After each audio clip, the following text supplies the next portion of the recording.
बिस्मिल्लाहिर्रहमानिर्रहीम। यौ ځل بیا محمد اویس پښتو چینل ته هرکلی.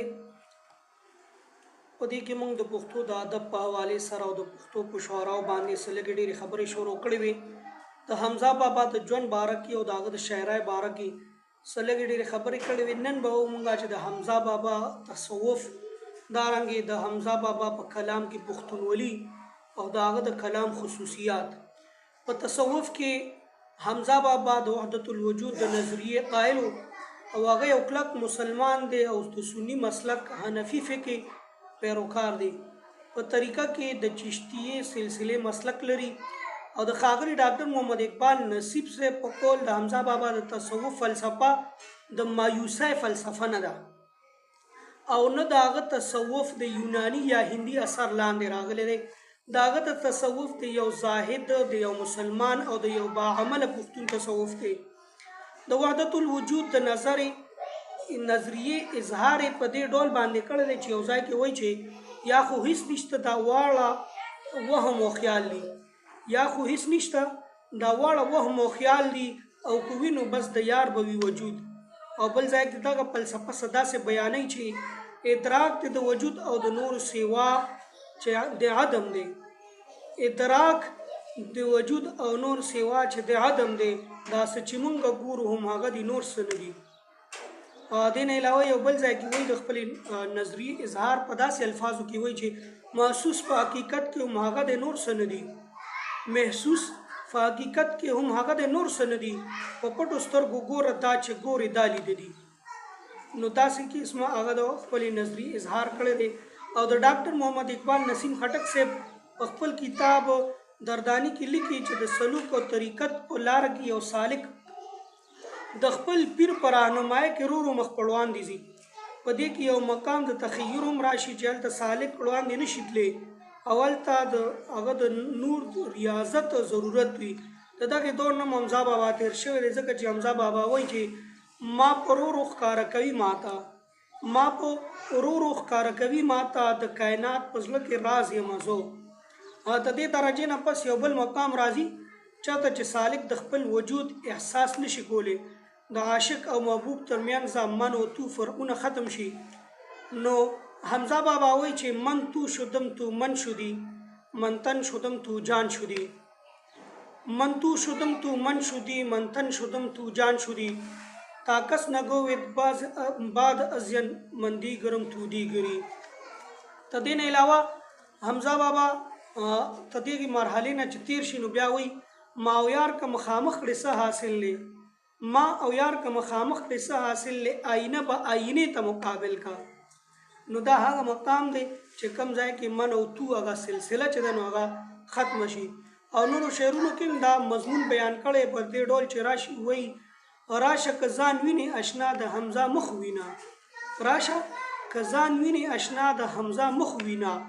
او ته دې پورته کړه حجاب چې زه حمزه ووینم.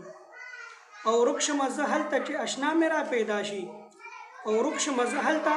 چې اشنا مې را پیدا شي، او چرته چې اشنا زما نه رک شي زه پیدا شم. نو دا هغه لیول دی او هغه مرحله ده چې په دې کې هغه عاشق او معشوق او محبوب ترمنځ تو او زو من او تو هغه فرق دی هغه ختم شي. او د تصوف د دې مرحلې نه پس یو بله مرحله شروع کېږي چې ورته مقام د سکر ویلی شي. په دې مرحله کې سالک ځان ته حق وینا شروع کړي،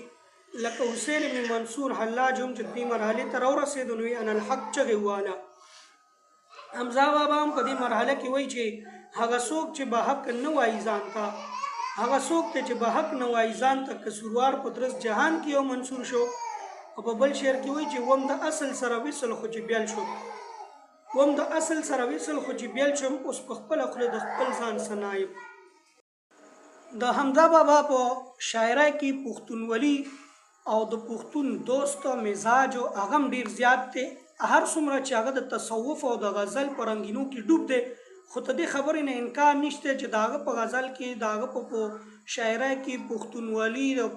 پښتون مزاج او پښتون دوست شاعري هغه ډېره زیاته موندی شي. لکه یو ځای کې وایي چې ما حمزه له یسربي خاونده، ما حمزه له یسربي باده خاونده، په ښاغلي پیمانه کې د افغان را، او عشق په ګدا او سوال نشي مجبورولی مینه کوي خو په خوددارۍ سره کوي لکه وایي چې عشقه ته خودبینې زه پښتون یم عشقه ته خودبینې زه پښتون یم او ما نه ده ښودلې ګدا سترګو ته او دارنګې د پښتو باره کې وایي چې وایي اغیار که د دوزخ ژبه ده وایي اغیار که د دوزخ ژبه ده زه به جنت ته د پښتو سره ځم او د حجاز سفر چې کوي نو حمزه بابا وایي چې حمزه سفر که د حجاز وي نو هم حمزه سفر که د حجاز وي نو هم زه د پښتون د قافلې سره ځم او په مینه کې سر ټیټېدلو او خپل لاندې محبوب ته راتلل د هغې نه منکاري دی هغه وایي چې ماکوز ورته لیمک زما سر نه ټیټېدو ماکوز ورته لیمک زما سر نه ټیټېدو شاید چې په الفت کې زه افغان پاتې کېدم د دې نه علاوه یو بل ځای کې هغه وایي چې بې تا چاته ټیټ نشي ننګیالی زما ژوندون کړه چې بې تا چاته ټیټ نشي ننګیالی زما ژوندون کړه او زړه زما د مسلمان وي تفکر مې د پښتون کړه یو ځای دا نه چې ګنې ابا حمزه بابا د خپل ځان دپاره سرکوزي نه خوښوي بلکې د هر چا پښتون او د هر پښتون خلاف چې هغه سرټیټي کوي او هغه سرکوزه وي دا سرکوزي پښتونه عیش کولی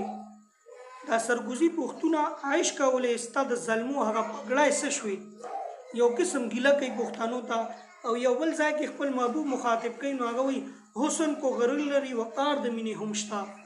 حسن کو غرور لري وقار د مینې هم شته او ستا ګونجې په تندي کې دي زما ګونجې په شمله کې نو دا د هغه د پښتنو او د پښتونولۍ هغه شاعري ده یو ځای کې بل وایي چې ستا د بڼو خبرې نیغې وي تل ستا د بڼو خبرې نیغې وي تل داسې وي تل د پښتنو خبرې او بل ځای کې وایي چې ګله پت لکه د پرخې نه یم ګله بې پت لکه د پرخې نه یم چې به د نور د پلوشو سره ځم چې به د نور د پلوشو سره ځم او دارنګې وایي چې دا امید مې د پښتون د اشنا نه نه دا امید مې د پښتون اشنا نه نه چې میلمه له حجرې تلې نهر دی داسې قسمه شاعري د پښتنو باره کې د پښتون باره کې کړې ده بل ځای کې وایي چې خپلې ژبې خپل تهذیب ورته چې شا کا خپلې ژبې خپل تهذیب ورته چې شا کا ملګرتیا له هغه کامه ژوندون نه کا اول خپله ژبه پسته نورې ژبې اول خپله ژبه پسته نورې ژبې بې بنیاده عمارت خو سمون نه کا داسې هغه د پښتنو باره کې او د پښتون باره کې داسې شاعري کړې ده نو موږ هم پکار دي چې په پښتو باندې اگر کو نورې ژبې زده کړو نورې ژبې زده کول دا اگر چې لوی کمال دی خو خپله ژبه هېرول بې کمالي ده رحمان بابا وایي نو موږ هم خپلې ژبې له توجه ورکول پکار دي او خپله ژبه زده کول پکار دي موږ نور ژبې زده کولو کوشش کوو خو خپله ژبه زموږ نه پاتې شوې ده دا ډېره د افسوس خبره ده